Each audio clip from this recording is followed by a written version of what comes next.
La vérité en face. Et il est 9h36, la vérité en face ce matin, la vérité sur les pesticides. Manger 5 fruits et légumes peuvent-ils tuer, nous tuer? Pour en parler ce matin, Géraldine Vosner est avec nous, journaliste au magazine Le Point.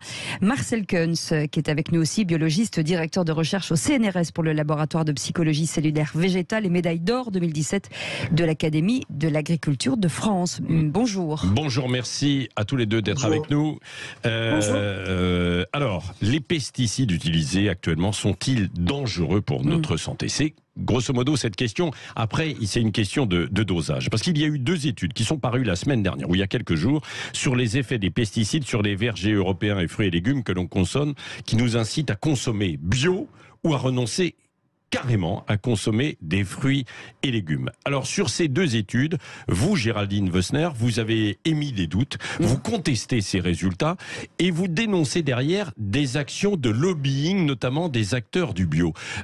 Sur quel point pouvez-vous vous appuyer pour dire ça ? Alors, je ne conteste pas les résultats d'études, je conteste la façon dont les médias en ont rendu compte, qui était une façon totalement alarmante. Évidemment, ce sont des résultats qui sont absolument pas conclusifs et qui ne nous apprennent en réalité pas grand-chose. La première étude n'est pas une étude en réalité, c'est une analyse statistique qu'a faite une organisation, une ONG qui s'appelle PAN Europe, c'est Pesticide Action Network, qui est liée effectivement au lobby bio, parce que c'est une organisation qui regroupe tout un tas d'associations, plusieurs centaines dans le monde, et la plupart de ces associations sont financées par le lobby bio. On voit en France Génération Future est financée par Biocop, sa présidente est membre du Synabio, le syndicat du bio, etc. Et dans cette étude, ils ont repris des relevés très officiels qu'on réalise chaque année en Union européenne, des résidus de pesticides, des traces de pesticides qu'on trouve sur les fruits et légumes. Et ils nous alertent en disant ces traces de pesticides, on en retrouve de plus en plus sur les fruits et légumes.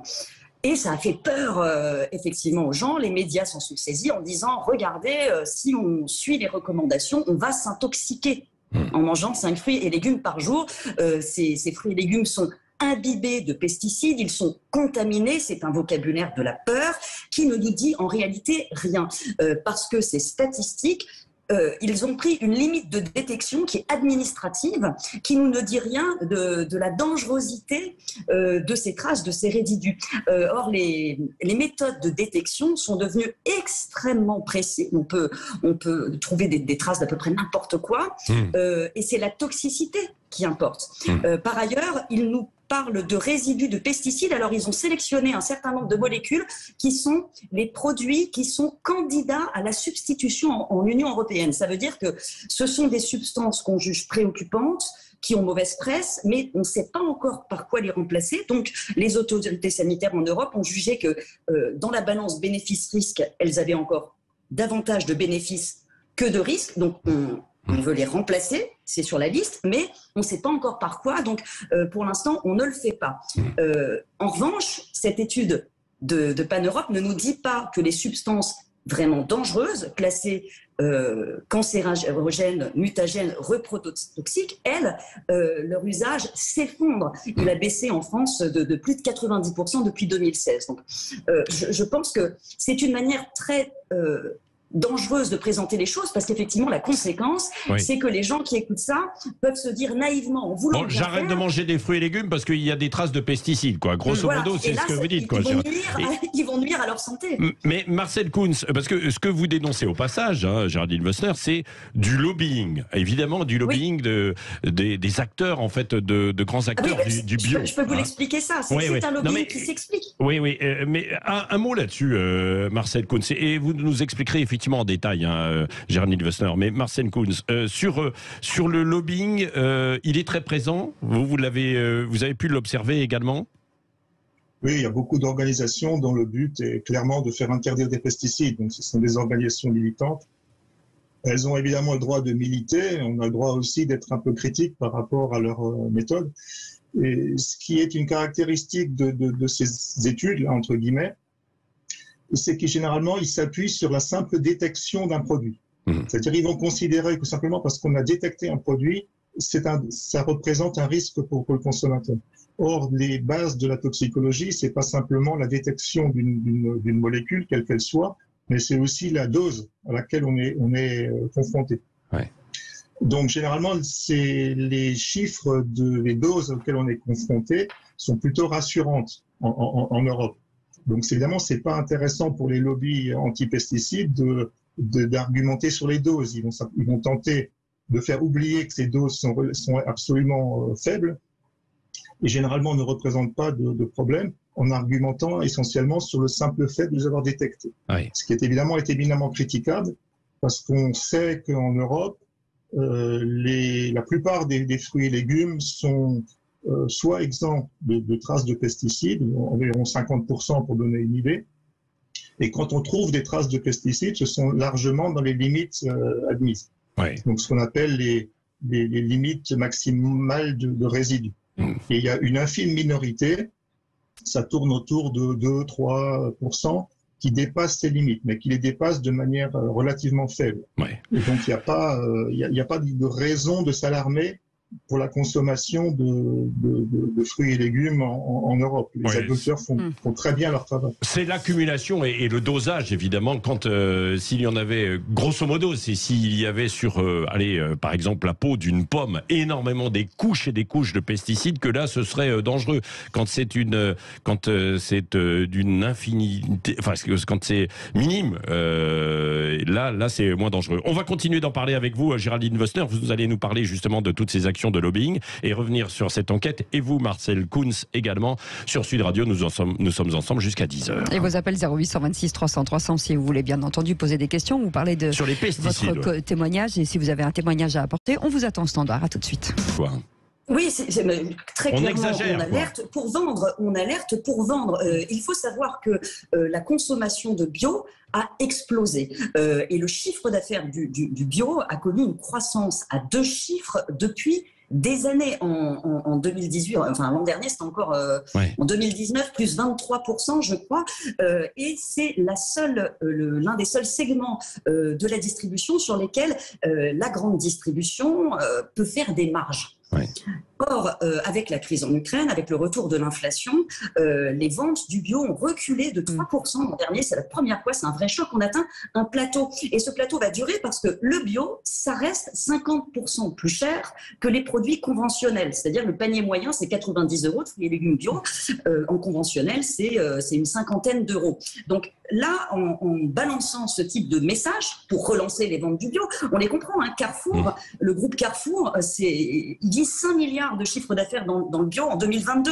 C'est colossal, c'est là-dessus qu'il peut faire des marges. Ouais. Donc en relayant ce message, on fait peur à des gens pauvres, des gens leur fait honte. Vous êtes pauvres, c'est pas bien, vous allez mal nourrir vos enfants, c'est mal. Et on les entraîne à avoir un comportement qui potentiellement va nuire à leur santé. Car pour vendre le bio, ça on s'en est aussi aperçu depuis des années, l'argument de préserver l'environnement, ça ne marche pas, ça ne suffit pas pour que les gens ouvrent leur porte-monnaie. Ce qui marche, c'est la santé. Et tous les sondages le disent, les gens achètent bio parce qu'ils croient faire du bien à leur santé. Ouais. Or, il faut le répéter, pas une seule étude n'a pu prouver un lien entre santé et alimentation bio. Non, mais ça ne il vous peut y rendra avoir... pas en meilleure santé Non, de mais, manger bio.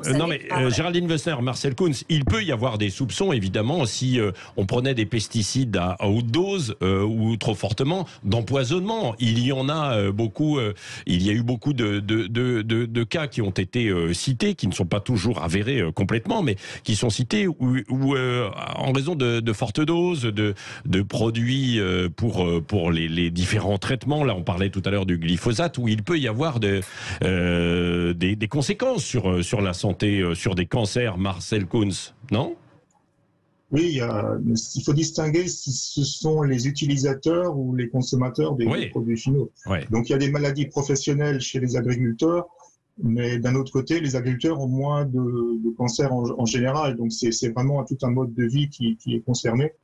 Et il faut aussi garder en mémoire qu'il n'y a pas de données, comme le dit Géraldine Wössner, pour incriminer l'alimentation elle-même, parce que là, on est dans des doses beaucoup plus faibles. Il faut garder en mémoire aussi que l'agriculture biologique utilise des pesticides aussi. Ils n'utilisent pas les mêmes, ils utilisent des pesticides homologués pour l'agriculture biologique, Certains d'ailleurs ont déjà été interdits aussi parce qu'on s'est aperçu qu'ils avaient une toxicité qui n'était pas négligeable.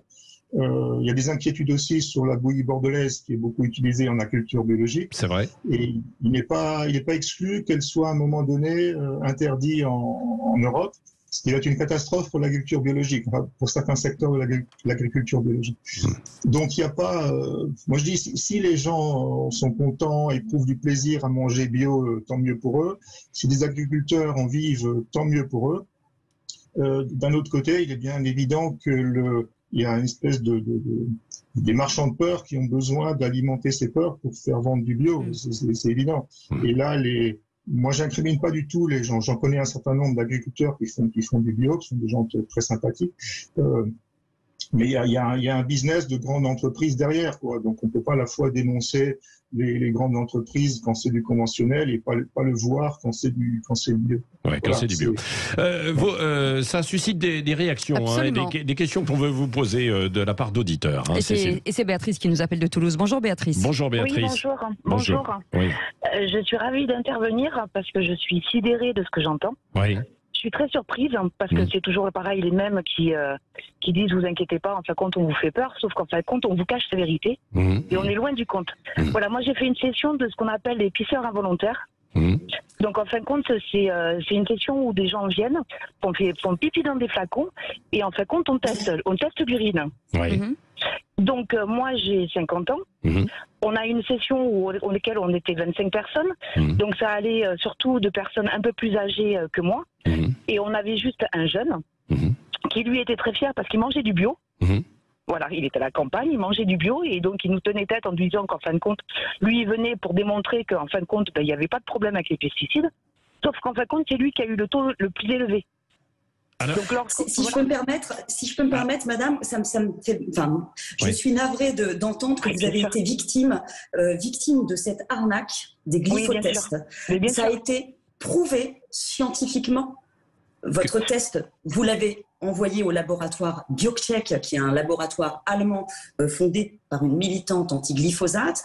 Il a été prouvé scientifiquement et par contrôle d'huissier que les valeurs de ce laboratoire sont fausses. Ah bon ? Il produit des faux positifs. Ouais.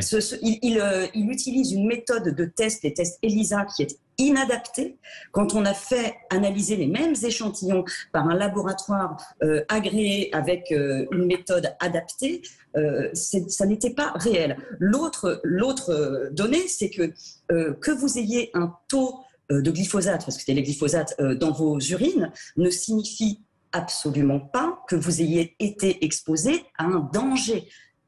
C'est encore une fois des questions de toxicité, de dose. Toutes les doses rapportées par ces pisseurs de glyphosate qui ont vraiment été instrumentalisées de la pire des façons. Je suis scandalisée par ça. Instrumentalisé de la pire des façons par des marchands de peur, justement, ont montré que c'était des valeurs, mais jusqu'à 15 000 fois inférieures au seuil de toxicité. Donc, tout ça est ridicule. Et encore une fois, toutes les plaintes engagées termineront dans le mur. Mais cette affaire des glyphotests, je vous renvoie à mes enquêtes, j'ai beaucoup enquêté là-dessus, voilà, c'est bidon. C'est du flan, c'est bidon. Alors, qu'est-ce que vous répondez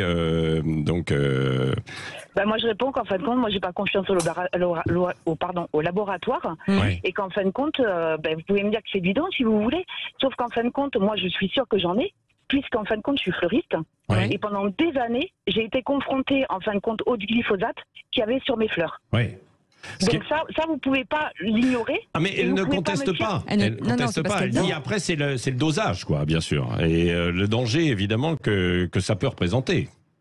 On verra dans quelques années. On verra avec tous les horticulteurs. On l'a vu avec des agriculteurs qui sont déjà malades à cause du glyphosate. Non, ça on l'a pas vu. Justement, non. Encore, il faut être précis. On a quand même un certain nombre de grandes cohortes d'études, des études épidémiologiques. On a en France la cohorte Agrican qui a suivi des dizaines de milliers d'agriculteurs pendant 30 ans. On a des cohortes immenses aux États-Unis de 160 000 personnes, agriculteurs comme non agriculteurs, et à la fois sur le glyphosate et sur les pesticides, on commence à connaître pas mal les effets. Sur le fait de manger bio, par exemple, on n'a rien observé. On n'a pas observé davantage sur ces grandes cohortes. Mais moi, je ne parle pas du bio, madame. Je ne parle pas du bio.